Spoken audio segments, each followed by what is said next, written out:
Good day. My name is Danette Breitenbach, and I'm the managing editor of Bizcommunity. Today, it's my great pleasure to welcome Jackie May, the founder and editor of Twyg. Welcome, Jackie. Jackie's going to chat to us a little bit about biz trends and what's happening in the world of fashion. Jackie, welcome so much. It's such a pleasure to chat to you. Please tell us a little bit more about yourself. I'm a journalist by training and experience. I've been working in media for almost 40 years. I started at Fair Lady magazine and worked in their London office for a few years before going to the Sunday Times. Did lots of years working in educational television, making documentaries, and then back to print with the launch of the Times newspaper, which I spent 10 years working at, which was just absolutely fabulous. And then I worked as editor-in-chief for Marie Claire before launching Twyg. And besides being a journalist, I'm a mother, I'm a lifelong learner. I've just finished my MPhil in sustainable development, and I love gardening, swimming, yoga. Sounds wonderful. What a great mix. So let's jump right in. Tell us or explain to us what Twyg means and what lies behind that. What is the work that you do? Okay, so I launched Twyg with the objective of creating a lifestyle destination that did the opposite of what mainstream media was doing at the time, which was really just selling consumer goods without any consideration for the planet and people. So at that time, and I mean, it's amazing to think how things have developed and changed subsequent to that or since then, because I was really disillusioned by the scramble to sell imported, unsustainably made, often unethically made goods in all parts of our lives: food, clothes, beauty products, home decor, etc., etc. But we started off trying to meet all those different pillars, but quite quickly the fashion element and the fashion pillar really kind of grew, and there was a response to our stories, and our interest grew as well in that subject, for that subject. So it's really become kind of a fashion-focused magazine. And besides creating content, we work quite actively in the background, in the industry, doing researching. At the moment, we're doing a lot of research around textile waste. We work with organizations in the city. We're based in Cape Town, in the city, with creating sewing circles with people who live on the streets, to both share knowledge, also to learn from them about inherent skills. We do swap and mends. We really want to activate the circular economy with swapping to kind of grow the swapping trend, the swapping movement rather, further movement. And care is a big part of what we want to instill. Care for clothes, care for each other, care for the planet is a big part of what we're trying to instill in people. So we kind of movement. I would say we're a movement in some ways. I called it Twyg because at the time I didn't want to use the word eco or green, and I like the word Twyg. It kind of associated with something new, something fresh, something green, and we spelt it incorrectly because I couldn't register Twyg. But in fact, TWYG, I mean, is an old spelling of the word Twyg. So the association is still very much with a new direction, a new branch, new thinking, fresh. That's amazing. Such a lovely story. I really love that. Why is it so important that we need to be sustainable and have the circular economy, and why we need to care and be ethical? Why is that so important? Well, I think coming to the end of 2024, I think this has been a really, really hard year. With the wars, with the increasing divide between people, the binary nature of our storytelling, with the collapse of the plastics conversations at COP29, with increasing climate change, with ongoing labour issues in manufacturing across the world, I think it's quite clear that the world really needs healing. People need to really take note of the damaged world that we live in, and it's really important that we look at the priorities and what's important, and that is each other. We have to take care of each other. We have to take care of people who, and when I say each other, it's not only our families and our friends. We actually have to take care of other beings, whether that's other people who might have different opinions to us, have different religions to us, but essentially we need to really care about living beings, plants, animals. What we've done to each other and to the planet is absolutely devastating and completely unethical. In some cases, it's kind of to the end of, we do that because we want to make more money, we want to develop, we want progress, but to what end? We've caused so much damage in the process. So for me, I just see a world screaming out for care, the need to repair, and whatever level that is, whether you're focusing on climate change, whether you're focusing on biodiversity, whether you're focusing on unethical labour practices, healing of people who have mental issues, mental disorders.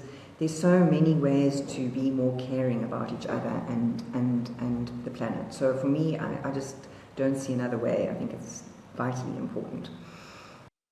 So let's drill down a little deeper and let's take this to the fashion industry. So in 2019, you started the Twyg Sustainable Fashion Awards. Can you tell us a little bit more about these, and then what the motivation behind starting these? What was that? So from a business perspective, I really needed to, Twyg was at the time, we were just publishing stories, I was doing research, I was really just starting to explore sustainable fashion in South Africa. And at the time, besides a few stories that I'd seen, about local production, local designers, there was very little about sustainability in South Africa. I mean, we'd seen it growing and talked about elsewhere. And I really wanted to find out who was doing what, and also celebrate the designers who were doing amazing work locally. So it had two objectives. One was to kind of start and grow an ecosystem of sustainable designers in South Africa, and secondly, to celebrate them, to award them and publicize these designers who were working in particular ways. And that we've just held our 6th edition, and I must tell you, every year I think, I wonder how many more, how much longer can we do this? And this year was probably the year we had the most nominations. I mean, it's not, I think, I know, the most nominations. There were designers who we'd never heard of, which is really interesting because we do keep a handle on what's going on. So it was just so interesting to see upcoming designers we'd never heard of doing really interesting things, so committed to doing fashion sustainably. So it's so beautiful to see, to be honest. So that was the two things, and they've become a real highlight in our calendar, and I think for a lot of fashionistas it's also really an important evening. I mean, most of our work happens before the actual event, and then the event is a coming together and a celebration, and it's at the end of the year. So yeah, that's what they're about. That sounds amazing. And I think that sustainable fashion is definitely, it's been sort of terms thrown around for a while, and something people are talking about. And in South Africa, we talk a lot about our clothing and our textile industry. And this industry has suffered in the past few years, and there's been effort to try and promote it. Can you tell us a little bit more about what's happening in that industry? How has these online stores like Shein and Tumi that have come in, how has this negatively influenced the industry? And what are we doing to try and, what's the word I'm looking for, to try and mitigate this? Sorry. So I don't know in numbers what the impact is, but I do know that government and SARS have been very concerned about it. So you may have seen on Twyg yesterday, we posted an Instagram post about what SARS has done to increase the tariffs on small packages to make it less attractive to import this ultra fast and ultra cheap fashion, because it is impacting local stores and local online sales, or online sales of locally manufactured goods. And interestingly, before I came into this interview, I got a response from one of our retailers who said it's so unfortunate that many people believe that locally made fashion is too expensive, because I think we get confused between, there's the designer fashion, which is obviously the more luxurious fashion designers like Sandiso Kamado, who are of a higher price point, but that's not the only locally made clothing there is in South Africa. There are also lots of retailers who are making clothing locally which is affordable. So there's a bit of a misunderstanding there, which we'll address in the next couple of weeks. But so I think besides these new tariffs and new regulations to make it less attractive to import the cheap clothing, the Department of Trade and Industry has got a fantastic master plan which is bringing all the retailers and manufacturers together to increase local manufacturing, and it's a voluntary kind of agreement or arrangement to import fewer clothes, increase localization, and the big drive is to increase job creation. And there's been amazing success. If you think about what TFG is doing, it's created, it's upgraded factories. So the factory conditions are much better, but also they've increased jobs. And then we're seeing that at Mr. Price, we're seeing that in lots of other of the big retailers. And I mean, obviously it makes business sense now because it's more, in some places it's more expensive to manufacture elsewhere, but it's really wonderful to see the real drive is to grow this industry that we had once before, and obviously when globalization happened and the trade became easier, flooding the market, collapsed that industry. But there are two, just let me go back to those two kind of streams of fashion, which is the designer fashion, which has really, really bloomed. Some of our big names, the local names, are doing wonderfully internationally, selling internationally, which is fantastic for them and their businesses. But they're also doing great stuff for the reputation of South African fashion, bringing, eyes and ears and making people sit up and notice what's happening in South Africa. And that's good for everything. I mean, that's like then you'll have a kind of, that's the top level of fashion, but it impacts everything to the bottom and the cheaper fashion labels. So that's happening in terms of reputation, skills, storytelling, cultural narratives, and then we're having the industrial kind of push to localize manufacturing. I really, that breakdown that you've given us and how you've explained it is really great, really makes it easy to understand, because I think there is that conception that we think that locally produced goods are more expensive. And then speaking about more expensive, recently it was Black Friday, and this is like a shopping spree, and I know it's more than a weekend and more than a day, it's sometimes over a week. So there is a culture that we have of consumption, overproduction, but there is a move against this, where people are, like you said, swapping out and trying not to do this. What do you think is happening? Do you think this is Black Friday trend is a trend that's slowly starting to change as people realize they need to be more sustainable? And I saw on your Instagram you called it Green Friday, which I loved. You crossed out the black and you put the green, and that was really lovely.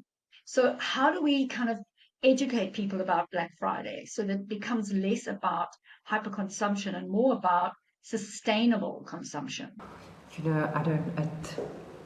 I thought about this question or this point before coming to this interview, and I was thinking, even though people are becoming more conscious about hyperconsumption, and with the Netflix movie called Buy Now that is it's like trending and everybody's watching it and talking about it, we're also seeing an increase in consumption of fast fashion. So it's like, even though awareness is growing, so is the unsustainable consumption.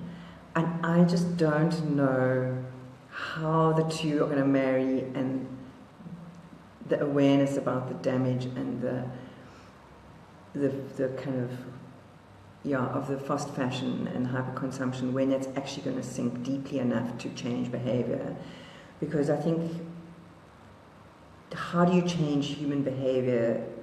You think, you watch the horrors and you watch the news about floods, you watch the news about people dying because of heat waves, you're watching all of this news, and we're all watching it, and you think, how much more has to happen before people really change their behavior?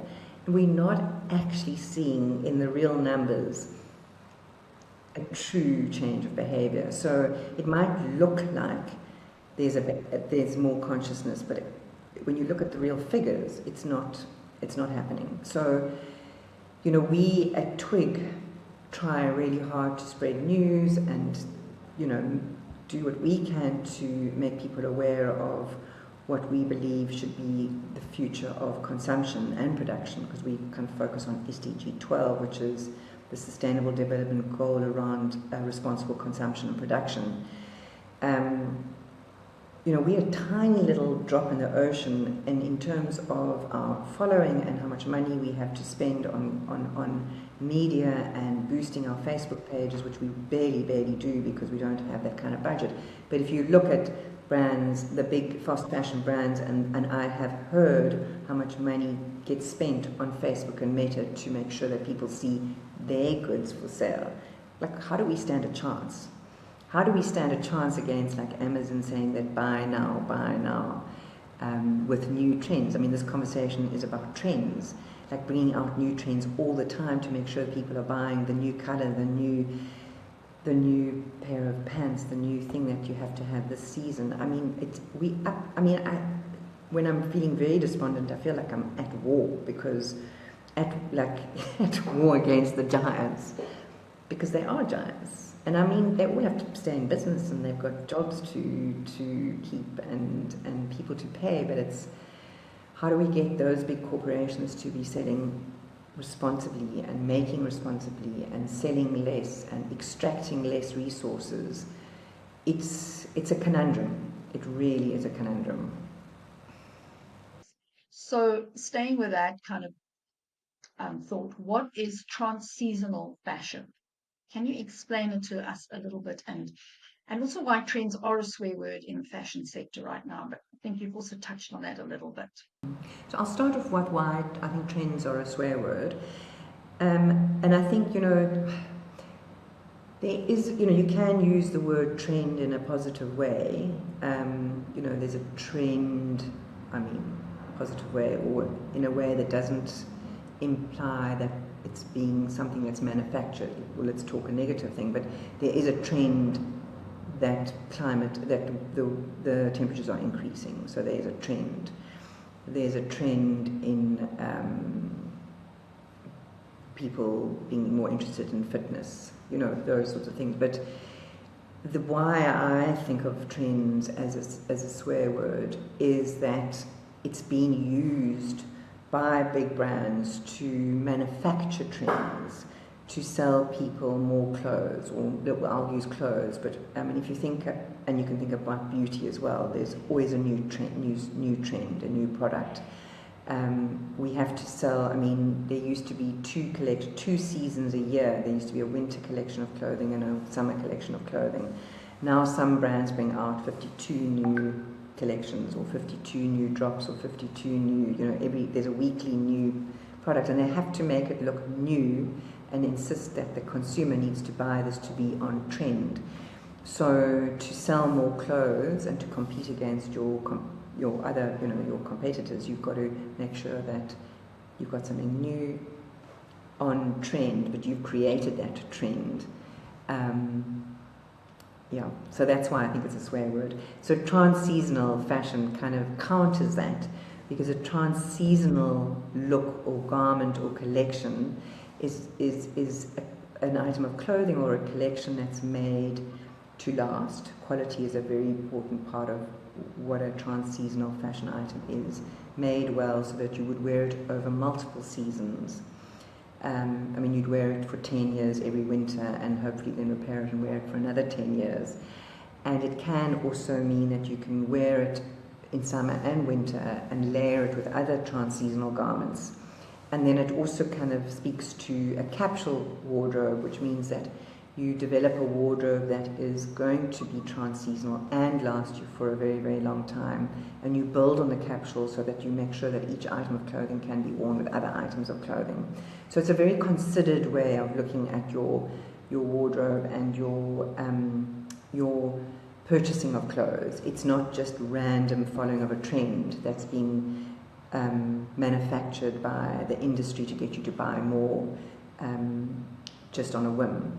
And just because there's so much marketing and advertising that bombards us from all different directions, and especially with social media, there's stuff being thrown at us from all different directions and different platforms. So if you're not conscious or aware of what's happening to us, because it's happening at us and to us, it's so easy to fall for all the marketing tricks. So the trans-seasonal kind of idea is really, I love it. I think it's, I wish I'd known about it when I first started buying clothes, because I would have had a much more useful wardrobe now. I wish I'd also known about that. It sounds fantastic. A capsule wardrobe. Maybe it's something I should try. I know I've tried before to have a few items and kind of layer them. Tell me a little bit about trends going forward. Let's actually talk directly about trends. What do you see, maybe 3 to 5 of the top trends in the industry going forward in 2025? Okay, so I'm not going to. So I actually did a little Google, and AI pushed out the trends, and it's very interesting. So leopard print. So your scarf, for instance, but you've had that, and it's interesting because that one keeps coming back, and it's pinks, which I love. I always love a pink. But I was quite interested in the trends for leather, faux leather, suede. I think that is so interesting that's what AI threw at me this morning, because there's such a movement as well towards moving away from animal based materials. I mean, not so much in South Africa, because I think we have a very different relationship to animals and to animal fibers and leather, but internationally, I think it might be Paris Fashion Week has actually banned leather and exotic leather and furs. So for that to be kicked out by AI this morning was quite surprising to me. So those are the trends that, and we know what the color is this year. So those are the sort of superficial trends that we will see. I mean, they'll change. They'll be different in 2 months' time or next week or whatever. But for me, and what I'm much more positive about, and what I will be promoting on Twyg, is again the localization. We're very interested in supporting local designers, local manufacturers, locally made product, but still understanding that we do live in a global world. So, we don't necessarily have the best zip manufacturers locally, but we will be, the zip manufacturers the best zip manufacturer might be in China, and, quality is important. But as much locally made product as possible, because we're very interested in creating jobs. And I think local jobs obviously not only give people employment, but also there's a pride, and it's about social cohesion, and it's about building healthy communities if people are employed in their communities. So for me, that is vitally important. So I'm really supportive of the retail clothing, textile, leather, footwear master plan and its objectives. And then also to support the creative industry. Working in the creative industry is very, very hard. Jobs are seasonal, jobs are project-based, and the beginning of this year, I know 4 people who took their lives, and they were all working in the creative industry, and I think it's a reflection on how hard this industry is. So to really, we've got to take it seriously. Without the arts, without the crafts, without local fashion, life would be really much poorer for it. You know, we wear and supporting designers who tell their cultural stories. I mean, clothes that are made locally reflect our cultures, they tell our stories, and there's a beautiful pride in that. And we're seeing it happening. We're seeing people, you know, who have got, when they do have disposable income, they're not wanting to go to the heritage Italian and French brands now. They want to buy local brands from Makosa. They want to buy an item from Tebi Maguru. They want to buy a Lucanio Medingi. They want to buy a Sindiso Kumalo over and above those more. It's such a beautiful thing that's happening, and if you want to call that a trend or a movement, but I think that is something that we really need to support, and I love it. I love it for multiple reasons. So that for me is a very important movement rather than a trend, and I see it growing, and I see the interest, and I see the pride in buying clothes that are locally made and growing. Then I think that it is vitally important that we move away from plastic-based clothing, and 60% of clothes are made out of polyester, which is fossil-based, and that's part of driving climate change. So we have to move to natural fibers, and hopefully natural fibers made without the chemicals that are bad for the environment. But it's very important to move away from anything that's harmful for the planet, that's not, and that's releasing microfibers into the ocean. So natural fibers, and the climate crisis and how it relates to fashion is definitely something that is part of that trend or movement. And then that's 2 that I've mentioned. The third one is biodiversity, which is attached to climate change and the health of the planet. But that's looking at regenerative fashion. That's looking at understanding that fibers come from farms, and how are those yarns and textiles produced from a farm level? Is it healthy for the soil? And then the last one is really looking at circular economy. The last one is looking, let me take a pause there. The last one is looking at circular economy methods and practices, and that involves swapping, mending, repairing, taking care of our clothes. And I think there's a wonderful interest, more and more interest in that, and mending is a big one for us at Twyg. Some very interesting trends there. A last question, just kind of related to that, is South Africa often punches above its weight in many sectors. How can our local fashion industry make sure that it can do this, in particular with these circular economic models? Do you think we can get that right, that we could be a leader globally? I mean, our designers, like you said, a lot of our designers are doing really well. How do we boost this and promote this through making it sustainable and promoting that kind of environment? I think the one thing that I haven't mentioned yet is made to order. Earlier this year we published a piece from The Conversation which talked about how Ghana is a leader in circular fashion because of the made to order model. In fact, West Africa, Nigeria is also big on it, and I'm seeing more and more of that in South Africa as well, that a designer will launch a collection and it will be made to order. So you then order the piece, you order the garment, and they will make it once you pay for it. And I think it's fabulous because there's no waste involved with it. There's no excess stock that's created. So that is something that I'm seeing more and more of that being done, and I think it should be supported. There are definitely more and more designers doing repair services. There's a big trend for second-hand clothing. We're seeing that on lots of online platforms. I think that's fantastic if it's peer-to-peer selling of clothes, and if it's not imported second-hand clothes. I'm a bit concerned that the thrifting trend or the thrifting movement is encouraging illegal import of second-hand clothes from the global north. We're seeing that as a big problem across the continent, and it is something that the government is concerned about, and that we see more and more illegal imports of second-hand clothing into the country. So I'm very, very encouraging for it if it's our own clothes or locally made clothes, but to import second-hand clothes to sell on local platforms, I'm a little bit concerned about that, because again, that will impact our local industry negatively if that is happening. So that was. Sorry, I just want to say, I think the one thing that I think we can pay more attention to is local innovation. We do have very strong references to traditional textile methods, to artisanal practices.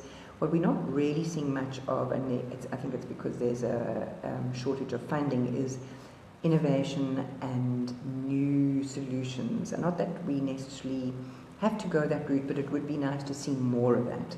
I think it's exciting to think of how can we innovate new recycling, textile recycling, because we have to find a way to recycle blended fabrics. So this is a global issue, but it would be nice to see South Africans working on those issues as well. I'm actually working with some partners on a kelp fabric. So it would be, it would be nice to see some new thinking and invigorate, especially young innovators to work on solutions. I'm sure that we will see some of that in the future. South Africans are so resilient and they're also so innovative, and a lot of the young people are just amazing. I'm constantly amazed at the young people and what they come up with. It's been a wonderful conversation. Jackie, thank you so much. We really appreciate you joining us. I don't know if there's any last thoughts you'd like to add. I've really enjoyed our conversation, though. I think there really has been a wonderful decentering of the fashion narrative. So, for so long it was dominated by Western brands, by big global multinationals, and we're definitely seeing a decentering of that narrative. I mean, partly because there's such an interest and focus on local brands, beautiful luxury and emerging brands in South Africa, and but also there's a lot of real work happening in understanding what fashion means. If I think about my friend and colleague, Dr. Erika de Groef, what she's done with African Fashion Research Institute, and they've just put on an exhibition at the African Museum in Braamfontein called, I'm just going to find the name quickly, called Fashion Accounts. It's Fashion Accounts at Museum Africa, and it's looking at the archives and what's being classified as fashion and what's not being classified as fashion, and actually deconstructing that to give the African fashion, center the African fashion more than what the Western fashion has been getting so up to now in that archive. That's a great point, actually. We're seeing that in a lot of industries where we're actually starting to look at Africa and looking at it from our own point of view and not from a Western point of view. So that's a really great point. It struck me as well, and I didn't mention it, but the upcycling. When I've kind of done a lot of work in Africa, and really kind of, I'm quite passionate about reaching out to colleagues on the continent, and there's a bit of a backlash against seeing African designers as upcyclers, because it means that the West can dump their second-hand clothing or their waste into Africa, and Africans will sort it out and create these amazing kind of creative garments out of their waste. When in fact, why should Africans be using waste to create fashion? We also want to create beautiful garments out of virgin fabrics that are made in Africa and by Africans. So just from a cultural perspective and from a dignity perspective, why should we be shining a light on upcyclers? Because waste is not an African issue, it's a global West, and it's a Western capitalist problem. So it's very interesting, and to be aware of, as you said, the unintended consequences, and whose dignity. I mean, I went to Harare. It was just so devastating. And I visited the second-hand clothing market there. It's just unbelievable to see. But somebody said to me, you know, we don't have a fashion culture anymore. We have a re-worn culture, and that's because it's just broken the fashion system completely, and it's done that in many of the African countries. It's very dangerous. I was just going to say to you, you know, that the point you made about thrifting is so interesting to me. That something that starts off as a positive thing, then somehow has an unintended consequence that's negative. And so that was very interesting for me, that point you made about how it might be leading to, you know, the import of secondhand goods. Jackie, thank you so much for chatting to us today. It's been such a great conversation, so many interesting points. And we're going to be looking at Twyg in the future, and hopefully we'll have you back maybe next year, and we'll take this a bit further. Thank you so much. Thank you. It was very nice chatting to you.